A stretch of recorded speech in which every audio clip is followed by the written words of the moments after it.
Vietnam War True Stories, Operation Starlite, 1965. In August 1965, intelligence reached Marine commanders at Chu Lai that the 1st Viet Cong Regiment was preparing to attack the newly established American air base.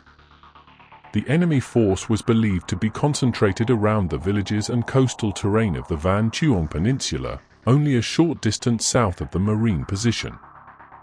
Rather than wait for the attack, the Marines decided to strike first. The operation was named Starlite. More than 5,000 Marines were committed, making it the first major regimental-sized offensive conducted entirely by American forces during the Vietnam War. The plan was designed to trap the Viet Cong between Marines advancing from several directions and the South China Sea. Before dawn on August 18, artillery and aircraft began striking suspected enemy positions. Marine battalions then moved toward Vạn Tường using several different methods.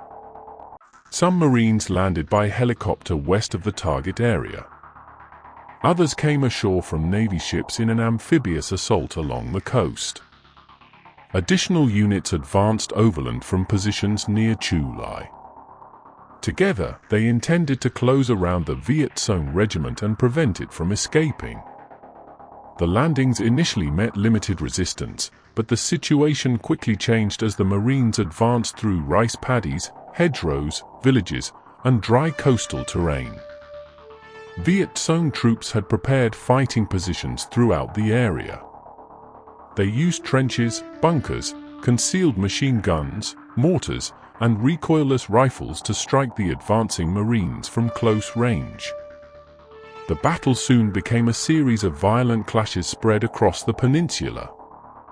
One of the fiercest actions occurred near the hamlet of Viet Cong. The Marines moving through the area encountered intense fire from fortified enemy positions. Units became separated, casualties mounted, and communications grew difficult amid the smoke and confusion.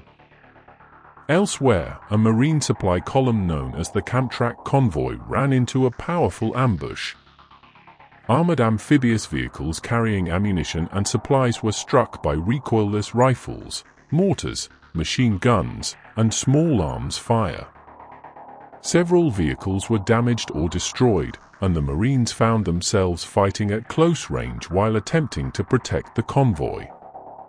Reinforcements, tanks, artillery, and aircraft were called in to help break the ambush. Marine aviation played a major role throughout the operation. Helicopters delivered troops, carried supplies, and evacuated the wounded while flying through enemy fire. Fighter and attack aircraft struck bunkers and troop concentrations, often operating dangerously close to friendly positions. Offshore, U.S. Navy ships added their guns to the battle, firing against enemy positions near the coast. The combination of infantry, armor, artillery, aircraft, helicopters, and naval gunfire gave the Marines enormous firepower, but the Viet Cong continued resisting from hidden positions. Fighting often occurred at distances where artillery and air support could not safely be used. Marines cleared trenches and bunkers with rifles, grenades, flamethrowers, and close-range assaults. The enemy also used the terrain effectively. Villages, vegetation, and underground shelters allowed fighters to move unseen, emerge suddenly, and disappear before the Marines could surround them. By the end of the first day, the Marines had secured much of the battlefield, but fighting continued.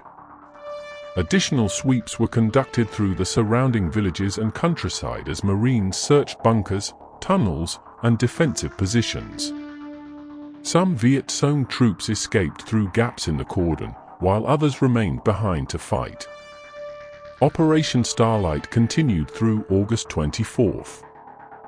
Marine commanders reported hundreds of enemy soldiers killed and large quantities of weapons and equipment captured or destroyed.